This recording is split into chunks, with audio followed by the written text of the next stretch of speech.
이 엘리사가 사역을 하는 동안 개인적으로 사람에게 어떤 개인에게 행했던 기적이 5번이 나옵니다. 그 기적 중에서 2번이 오늘 우리가 읽었던 본문의 수넴 여인에게 일어나게 됩니다. 열왕기하 4장 1절부터 7절을 보면 선지자 행도했던 한 사람이 일찍 죽게 돼서 그의 미망인이 자식 둘이 빚 때문에 종으로 팔려돼 가야 하는 그런 절박한 상황 때문에 엘리사를 찾아왔을 때 가지고 있는 게 뭐냐니까 기름 한 병이 있다고 그래서 그릇을 빌려다가 기름을 따르라고 그래서 거기서 또 놀라운 기적이 일어나게 되죠. 그 다음에 이제 나오는 게 본문입니다. 수넴 여인은 이름이 수넴이 아니고 동네가 수넴입니다. 수넴이란 동네에 살고 있는 여인인데 이 사람은 이름도 몰라요, 성도 몰라요. 그 대신 주를 위해서 아름답게 쓰임받은 사람으로 성경은 기록하고 있다는 것이죠. 그래서 이 수넴이란 동네는 이 갈멜산에서 당시 사마리아, 이스라엘 이런 데까지 엘리야가 사역을 하려면 가야 되는데 갈멜산에서 출발해서 가면 약 24km 정도 떨어진 곳에 수넴이란 동네가 있었습니다. 근데 여러분 한번 이 당시로 한번 돌아가서 생각해 보십시오. 그럼 2000몇백 년 전에 24km를 걸어가려면 얼마나 힘들었을까? 그러다 보니까 이 사람은 수넴 정도 가면 정말 쉬고 싶고 때로는 배고파서 먹을 것이 필요하고 그랬을지도 모르죠. 그랬을 때 그 상황을 파악한 이 수넴이 엘리사 선지자를 돕는 모습이 우리가 읽었던 본문이에요. 오늘 수넴 여인을 통해서 하나님이 주시는 교훈을 우리가 얻고자 하는데 먼저 첫째로 우리가 얻을 수 있는 교훈이 뭐냐? 하나님 나라를 이루어가기 위해서는 이런 수넴 여인 같은 봉사하는 자가 필요하다는 것입니다. 어느 날인가 엘리사가 수넴에 이르렀을 때 거기에 한 귀한 여인이 이렇게 써 있습니다. 귀한 여인이란 말이 원어 그대로 읽으면 이렇게 되어 있더라고요. 큰 여인. 근데 이 단어가 형용사로 쓰였을 때는 위대한, 존귀한, 위대한 여인, 존귀한 여인. 그러니까 이 수넴 여인은 사람들이 볼 때도 인격적으로도 성품적으로 또 신앙적으로도 경제적으로도 아주 괜찮았던 사람인 것 같아요. 꼭 여기 계신 우리 여성 성도분들 같이 생겼나 봐요. 그러니까 이 모든 사람들이 볼 때 아주 괜찮은 사람, 이런 사람이었던 것 같아요. 이 사람이 엘리야가 지나가는 것을 보고 간권하여 음식을 먹으라고 했다고 그랬어요. 이 간권이라는 말은 자발적으로 자기 의지에 의해서 가서 엘리야를 붙잡고 식사하고 가시라고 붙잡았다는 겁니다. 그래서 아주 강청을 했다는 거예요. 그랬더니 엘리야가 그 집에 가서 식사를 했다는 거예요. 근데 8절 하반절에 보면 이런 말씀이 나오죠. 8절만 다시 읽어볼까요? 하루는 엘리사가 수넴에 이르렀더니 거기에 한 귀한 여인이 그를 강권하여 음식을 먹게 하였으므로 엘리사가 그곳을 지낼 때마다 음식을 먹으러 그리로 들어갔다. 그러니까 한 번 막 강권해서 먹게 하니까 그 다음부터 그 길을 지날 때마다 엘리사가 뭐요? 그 집 들어가서 밥 먹었다는 거예요. 제가 여러분 집에 갑자기 쳐들어가면 여러분은 어떻게 생각할까요? 여러분의 첫 마디가 그럴 겁니다. 부담스러워가지고. 제가 교회에서 밥 먹을 때도요, 제가 식판 들고 이렇게 딱 앉아 있잖아요. 그럼 집사님들이 식판을 들었죠. 그럼 어디 앉을까 딱 쳐다보다가 내가 앞에 있잖아요. 그럼 제 옆이 안 앉아요. 식판 들고 찬양 부르면서 갑니다. 멀리 멀리 갔더니 제 옆에 아무도 안 앉아. 왜 그럴까요? 왠지 부담스러워서. 근데 엘리사는 그곳에 갈 때마다 그 집에 가서 밥 먹었다는 거예요. 얼마나 엘리야가 그 집에 가서 밥 먹을 때 편안했으면 그랬을까? 부담이 없었으면. 성경에 예수님이 그런 집이 한 집이 있었죠. 예수님 때. 누구죠? 예루살렘에 올라갈 때 꼭 베다니에 있는 나사로 집에 갔어요. 예수님이. 나사로 집에 가면 누가 있었습니까? 마르다와 마리아가 있었고, 이 집에 가서 식사할 때는 예수님이 전혀 부담이 되지 않으니까 이 집에 갈 때마다 식사를 하고 오직하면 내 친구 나사로라고 예수님께서 이렇게 말씀하셨을까요? 이 엘리사가 댕기면서 부담 없이 밥 먹을 수 있고, 또 수냄여인은 그런 주의 종이 오더라도 부담 없이 대접할 수 있는 그런 집이었다는 거죠. 그래서 나중에 이 여인이 4장 9절에 가보면 여인이 남편에게 얘기합니다. 우리 앞을 지나가는 이 사람은, 그러니까 빈번하게 지나간 것 같아요. 자주 지나간 것 같아요. 그래서 거기서 계속 식사를 했는데 남편에게 청해서 우리가 그 사람으로 해서 식사만 대접할 게 아니라 좀 쉬었다 갈 수 있도록 다락방을 하나 만들었으면 좋겠다. 그래서 거기에다가 침낭도 놓고, 그 다음에 책상도 놓고, 의자도 놓고, 촛대도 준비하고, 그러면 엘리사가 그곳에 지나가다가 와서 부담 없이 식사도 하고. 이 다락방의 의미가 뭐냐면, 보통 집에는 안집으로 들어가서 이렇게 방에 들어가는데, 아마 이 집이 이 정도 부를 가질 정도면 안집에서도 엘리사와 지금 게하시 두 사람이 나오잖아요. 여기에는 이 두 사람을 모실 만한 방이 여력이 있었을 거예요. 근데 그렇게 들어가면 아무래도 엘리사도 불편했겠죠. 수냄 여인도 또 그 남편도 불편할 수 있으니까 다락방을 만들어 가지고, 이 다락방의 특징이 뭐냐면 외부로 출입할 수 있다는 거죠. 이 안채로 들어오지 않고. 그러니까 아무 때나 들어와도 되고 아무 때나 떠나도 않고. 그러니까 서로가 부담되지 않는 이런 다무의 집을 하나 만들어 가지고 이 주의 종을 모시게 됐다는 거죠. 그러다 보니까 이제 그 다음부터 엘리사는 어떤 마음이 들었겠어요? 거기 지나가는 그 길로 가려면, 왜냐면 북이스라엘의 수도가 어디입니까? 사마리아잖아요. 그래서 사마리아로 자주 가게 되면 거기 가다가 이제 그 수넴에 이르게 되면 거기서 밥도 먹고 쉬었다도 가고, 책상과 이런 게 있다는 게 뭡니까? 기도도 할 수 있고 말씀도 준비할 수 있고, 그리고 촛불까지 켜놨기 때문에 밤에도 그렇게 할 수도 있고, 이런 집이었다는 것입니다.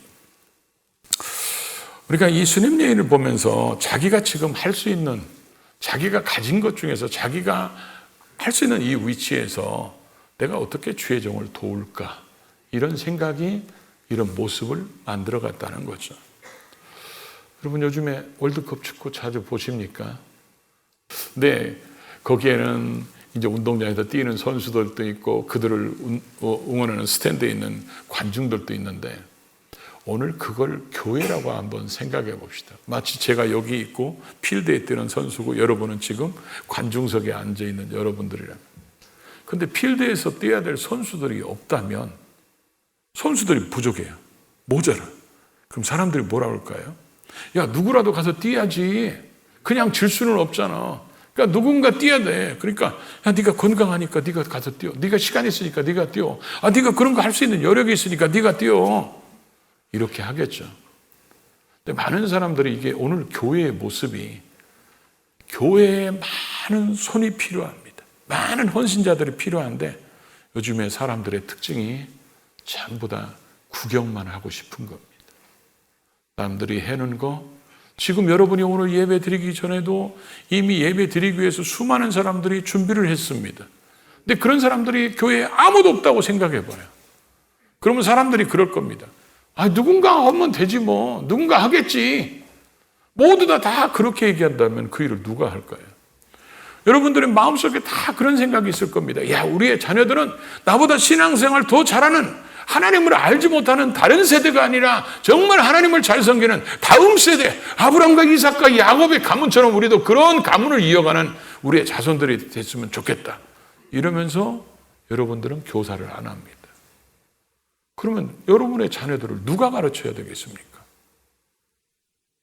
이 수냄 여인은 지금 자기가 이런 상황에서 내가 어떻게 저 주의 종을 도와서 하나님의 일을 도울 수 있을 것인가, 그런 것을 보고 자기가 그런 상황 속에서 그런 일을 돕고 있다는 거죠. 하나님께서 우리에게 주신 달란트들이 있습니다. 그것을 묻어두는 사람이 돼서는 안 돼요. 우리에게 주신 하나님의 때로는 그 달란트, 위치, 때로는 여유, 때로는 경제력, 이런 모든 것들이 하나님이 쓰시려고 우리를 구원해 주셨기 때문에, 우리가 죽음의 시간까지 어떤 분은 굉장히 긴 시간을 주실 수 있고 어떤 분은 조금 짧을 수도 있겠죠. 그런 시간을 하나님이 왜 주셨겠어요? 우리를 구원해 주셨을 때는 우리를 통해서 하나님이 뭔가를 하기를 원하시는 그 사명이 있기 때문에 그렇죠. 그 사명에 우리가 응답하는 삶을 살아야 되는데 내가 안 해도 누군가 하겠지 뭐. 여유 있는 사람들, 할 일 없는 사람들이 하겠지. 돈 많은 사람들이 하겠지. 이러면서 자신은 자꾸 신앙을 방관자가 되고 구경꾼이 되는 그런 삶을 사는 시대가 되고 말았다는 것입니다. 이 수렘 여인에게 엘리사가 야, 방이 이게 조그마한 게 뭐냐. 빌딩 하나 져가지고 해라. 그러면 그 사람은 자기 감당한 그릇 밖이었을 겁니다. 엘리사하고 게하시가 지금 대접받고 있는 게 성경에 기록되어 있는데 뭐 거기에 한 200~300명씩 매주 데리고 가고 그러면 이 수렘 여인이 감당하지 못했을 거예요. 그러니까 수렘 여인이 그 상황에서 그 위치에서 그분이 할 수 있는 만큼 그렇게 하게 만들었고 왜 이 동네에 수렘 여인이 혼자 살았습니까? 이 동네에 수많은 사람들이 살았어요. 왜 그 사람만 그걸 봤을까요? 왜 그 사람만 그 엘리사를 대접했을까요? 왜 그 집만 옥탑방을 만들어서 왜 그랬을까요? 다른 사람은 그런 걸 보지 못했어요. 누군가는 저렇게 엘리사를 도와서 하나님의 일이 잘 진행될 수 있도록 돕는 사람이 필요한데 엘리사가 자기 집 앞으로 자기 동네로 그렇게 지나가는 것을 수없이 봤을지라도 내가 저 일을 해야 되겠다 이런 걸 보거나 깨닫는 사람이 없었다는 거죠. 교회에서 사람들이 우리 교회가 이런 거 했으면 좋겠다. 우리는 이런 게 좀 부족하다. 다른 사람이 보지 못하는 걸 그 사람이 볼 수 있다면 그 사람은 그 일을 해야 될 사명이 있는 사람이에요. 내가 능력이 안 되는데? 아닙니다. 하나님이 사람을 보내주십니다. 그래서 하나님의 교회가 주의 나라가 세워지고 영혼 구원하는 일에 더 아름답게 쓰임받도록 하나님께서 만들어 가신다는 거죠. 저는 제가 제 인생을 되돌아보면 제 인생의 가장 위대한 변화의 출발점은 교사를 한 것입니다. 제가 모태신앙으로 자라서 머릿속에 하나 세뇌가 된 건 하나 있었어요. 그게 뭐냐? 목사님 말씀은 무조건 순종해야 된다. 그런 제가 주님을 만나지 못해서 교회를 떠나서 6년 반 동안 방황할 때 목사님을 만날 일이 없잖아요. 그러니까 목사님이 저한테 개인적으로 뭐 얘기할 일이 없어요. 교회 근처 목사님 앞에 가지를 않으니까. 그러다가 제가 친구한테 끌려나가가지고 교회를 나갔을 때 교회 나간 지 얼마 되지도 않은 저한테 목사님이 갑자기 교사 좀 하세요. 교사할 사람이 없어가지고. 거기서 제가 거절을 못하고 대답해놓고 그러고 나서 걱정이 돼서 물어봤어요. 전화해가지고. 몇 학년 맡기시는데요? 그랬더니 6학년이라는 거예요. 걔들 어디 있어요? 그랬더니 교회에서 논다는 거예요. 그 제가 마음속에 이런 생각이 들어요. 저것들은 성경을 하나도 모르는 놈 있으면 좋겠다. 왜냐하면 그러면 지들도 모르고 나도 모르고.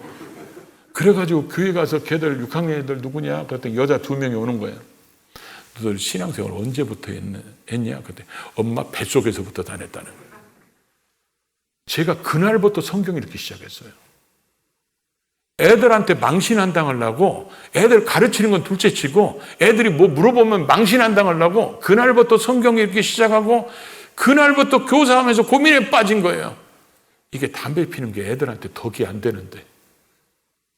그래서 그거 가지고 기도하다가 결국 하나님 만나게 되고 변화돼서 오늘 제가 있게 된 것이 하나님이 맡겨진 그 교사 사명 감당하는 것 때문에 제 인생이 완전히 바뀌어져 버렸어요. 이 수렘 여인이 그걸 보고 거기에 순종하지 않았다면 이 사람에게 주어진 그 놀라운 기적은 안 일어났을 거예요. 오늘 하나님께서는 이런 수렘 여인 같이 하나님 나라로 해서 봉사할 사람을 찾고 계시다는 거죠. 우리가 4장 9절에 보니까 안 봐도 저 혼자 보겠습니다. 여인이 그의 남편에게 이르되 항상 우리를 지나가는 이 사람은 하나님의 거룩한 사람인 줄을 내가 아노니.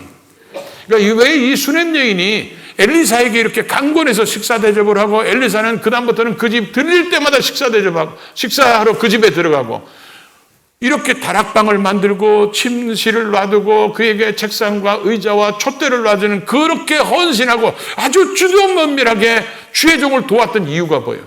그 사람이 하나님의 사람이라는 거예요. 내가 그걸 뭐요? 안다라는 거예요. 이 안다라는 말이 히브리어의 야다라는 말이에요. 이 야다라는 말이 제 기억으로는 966번 있어요. 구약 성경에. 근데 이거는 이론적으로 알고 들어서 알고 이런 게 아니라 감각적으로, 체험적으로, 경험적으로 내가 확실히 경험했던 것을 안다. 이랬을 때 쓰는 말이 이 단어예요. 이는 하나님의 거룩한 사람이다. 요거는 과거 완료형으로 써 있어요. 이 말의 의미가 뭐냐면 더 이상 검증할 필요도 없이 그 사람은 완벽한 하나님의 거룩한 사람이다. 내가 그 사람이 하나님의 그런 거룩한 사람인 줄 내가 안다. 다른 사람은 그런 걸 볼 수 있는 눈이 없었어요. 그런데 이 수냄 여인은 그걸 볼 수 있는 눈이 있었고 믿음이 있었기 때문에 이 사람을 돕는 일이 곧 하나님을 돕는 것이고 교회를 돕는 것이 곧 하나님을 돕는 것이라는 것을 아는 믿음이 있었기 때문에 그렇게 헌신할 수 있었다는 거죠. 우리가 잘 쓰는 말로 바꾸면 성령 충만한 사람이고 성령의 감동을 받아서 하나님이 나를 왜 구원해 주셨지? 내게 왜 저런 말씀을 듣게 하셨을까? 왜 저런 걸 보게 하셨을까? 왜 나로 이런 상황에 나를 놔두셨지? 하나님은 도대체 나를 통해서 뭘 하기를 원하시는지 그 하나님의 뜻을 찾아서 그 하나님의 일에 헌신한 그런 하나님의 감동하심에 순종하는 그런 사람의 모습이었다는 것입니다. 그래서 이 사람은 그런 하나님의 더 놀라운 은혜 능력을 받게 되는데 오늘 12절부터 쭉 보면 이 사람의 이런 헌신된 아주 주도면밀한 헌신을 보고 엘리사도 사람이기 때문에 감동을 입었겠죠. 그러면 내가 이 여인에게 뭘 해줄 수 있을까? 그래서 어느 날 누워있다가 게하시한테 이 수냄 여인을 불러오라고 합니다. 수냄 여인이 오니까 이렇게 질문합니다. 내가 너에게 뭘 해줬으면 좋겠느냐? 혹시 왕에게 청탁할 게 있냐? 아니면 사령관에게 뭐 부탁할 거 있어? 이렇게 물어봅니다. 당시 이 엘리사는 이 북이스라엘 왕들을 자주 만났기 때문에 어쩌면 그렇게 물어봤는지도 모르겠어요. 그랬을 때 이 여인의 대답이 뭐라고 얘기합니까? 나는 내 백성 중에 거하나이다. 이렇게 대답합니다. 근데 문맥상 보면 생뚱맞은 것 같은데 이 말의 의미가 뭐냐면 저는 왕에게 뭘 청탁할 거나 사령관에게 뭐 부탁할 게 있는 게 아니고 나는 이 동네에서 하나님을 섬기며 여기서 사는 것이 저는 만족하면서 삽니다. 내가 엘리사 선지자님을 도운 것은 이걸 도움으로 뭔가 해주겠지 이게 아니라 하나님이 감동 주셔서 이렇게 대접한 것뿐입니다. 이 얘기입니다. 그러니까 엘리사가 그 얘기를 듣고 뭘 해줄 수 있는 게 없잖아요. 이분이 경제적으로 어려운 것도 아니고 그리고 다 고민하고 있는데 제가 여기 보면서 하나 느꼈던 게 뭐냐면 하나님께서 아무리 능력 있는 사람일지라도 다 알게 하지 않는다는 거예요. 나중에 이 게하시가 나아만이 나병에서 치료받잖아요. 그때 나아만이 아람 나라의 이인자 나아만이 나병 때문에 와서 이 엘리사가 말한 것대로 해가지고 요단강에서 7번 씻은 것 때문에 치료받잖아요. 그래서 예물을 드리려고 그럴 때 안 받습니다. 왜냐하면 하나님이 이런 거 받는다 해서 하나님이 치료하시는 분이 아니니까. 그래서 그냥 가지고 갑니다. 그래서 나아만이 흙을 가지고 가잖아요. 내가 이제는 가서 여호와 하나님만을 섬기겠다. 그랬더니 나아만이 가지고 온 그 재물들을 보고 게하시가 탐이 나서 쫓아가서 거짓말 해가지고 외투 이런 거 가져와서 자기 집에다 숨기잖아요. 엘리사가 집에 있으면서 그걸 다 압니다. 다 아는데 여기서는 이 집에 수냄 여인이 이 본문만 하더라도 수냄 여인이 강권해서 식사합니다. 그 다음부터는 지나갈 때마다 이 집 가서 식사를 합니다. 이 집 가서 누워도 있습니다. 그런데 이 집의 문제가 뭔지를 몰랐다는 거죠. 그때 게하시가 아마 제가 생각할 때는 그런 것 같아요. 게하시가 이제 엘리사를 대접할 때 왔다 갔다 하면서 심부름도 해주면서 거기 하인들하고 같이 얘기도 했겠죠. 그랬더니 이 여인의 지금 문제가 아들이 없다는 거예요. 남편은 늙었다는 거예요. 남편이 늙었다는 표현은 성경에서 뭘 얘기하냐면 출산할 수 있는 그런 게 안 된다는 얘기를 이렇게 표현하는 겁니다. 지금 이 상황을 보면 꼭 창세기 18장에 아브라함 얘기하는 것 같아요. 아브라함이 부지 중에 천사를 대접하고 그 천사를 대접한 것 때문에 두 가지 복을 얻죠. 하나는 소돔 고모라 성 멸망하는 걸 알게 돼가지고 롯을 구하게 되고, 또 하나는 내년 이맘때 아들을 낳게 될 것이고, 그런 얘기를 들었을 때 뒤에 있던 사라는 뭐라고 그랬죠? 웃었다고 그랬어요. 내가 지금 나이가 몇인데, 내 남편은 나이가 몇인데, 이런 생각하면서. 근데 이 여인도 지금 똑같이 그렇게 얘기하고 있습니다. 내 주 하나님의 사람이여, 당신의 계집종을 속이지 마옵소서. 저는 이 본문을 이렇게 말씀을 준비하면서 이런 생각이 들었어요. 왜 이 사람은 엘리사가 하나님의 거룩한 사람인 것을 어떻게 알아봤을까? 그리고 내가 이 엘리사가 우리 앞으로 늘 지나갈 때 이 사람에게 내가 식사를 대접해야 되겠다. 이게 곧 하나님의 일이다. 그리고 이 사람이 쉴 수 있도록 다락방을 만들자고 남편에게 얘기하고, 이 사람이 쉴 수 있는 책상과 걸상, 침대, 촛대까지 이렇게 제공한 이유가 뭘까? 그 이유는 다른 게 아니라 자식이 없기 때문에 그랬어요. 자식이 없다는 이유가 뭘까요? 우리는 한나를 생각해 보면 알 수 있어요. 한나가 자기가 자식을 못 낳은 것 때문에 날마다 분인나 때문에 속 뒤집어지는 그런 일들을 겪다가 나중에 도저히 안 되겠으니까 그때 하나님 앞에 와서 통곡하면서 기도합니다. 한나가 자식을 낳았다든지 분인나가 속 뒤집어 놓지 않았으면 한나는 기도하는 사람이 안 됐을지도 몰라요. 그러니까 이 여인이 지금 아들이 없다는 이 자체는, 당시 우리가 아브라함 집을 보거나 한나를 보거나 이런 집을 보면 이 여인이 하나님 앞에 자식을 달라고 얼마나 기도해야 할 수밖에 없는 사람인가를 알 수 있죠. 이 기도가 그 사람으로 하여금 깨어있게 만들고, 깨어있는 그 사람으로 하여금 엘리야가 보이게 만들고, 엘리사를 보이게 만들고, 엘리사를 위해서 무엇을 해야 되는지를 보게 만들었다는 거죠. 결국 그러니까 이 사람에게 가장 지금 소중한 것은 재산이 아니잖아요. 아들이 필요한 거예요. 이 사람 대답에 의하면 내가 뭔가를 바라보고 봉사한 게 아니지만 하다 보니까 하나님이 이 사람에게 복을 주셨는데 가장 필요한 아들을 안아보는 복을 주셨고, 나중에 얘가 커가지고 갑자기 죽어버립니다. 그때 엘리사가 다시 죽은 이 아이를 살리는 기적을 또 일으킵니다. 그래서 개인적으로 일어난 5번의 기적을 이 엘리사를 통해서 기록했는데 그 중에 2번이 이 여인과 관계된 기적이었다는 거죠. 결국 이 여인은 자기가 이렇게 자식을 낳지 못한 것 때문에 기도하게 되고, 기도한 것 때문에 하나님의 사람을 알게 되고, 그래서 헌신하게 되고, 그래서 아름답게 이 사람의 삶이 성경에 기록됐다는 거죠. 어쩌면 오늘 여러분이 절대적으로 필요한 것이 여러분으로 하여금 지금 하나님이 기도의 자리로 부르는 것일 수도 있다는 거죠. 그것 때문에 여러분이 기도하게 되면, 여러분이 그것 때문에 기도하다 보면 믿음의 눈이 열어지고 하나님이 원하는 것들을 깨달아지고 보게 해서 그것 때문에 내가 주의 나라를 위해서 이런 일을 해야 되겠다. 이런 것들 때문에 결국 여러분 속에 놀라운 하나님의 역사, 복이 임할 수 있다는 거죠. 우리의 이름이 하나님 나라에 이렇게 수냄 여인처럼 기록될 수 있기를 바랍니다. 구원받은 우리는 성경에 보니까 생명책에 기록된다고 그랬어요. 생명책에 기록된 우리가 주를 위해서 살았던 삶이 기념책에 기록됩니다. 거기에도 아름다운 흔적으로 기록되고, 하나님은 우리가 구경꾼 신자보다는 주를 위해서 열심히 뛰는 일꾼 되기를 원하십니다. 그 사람이 바로 우리가 되기를 주의 이름으로 축복합니다.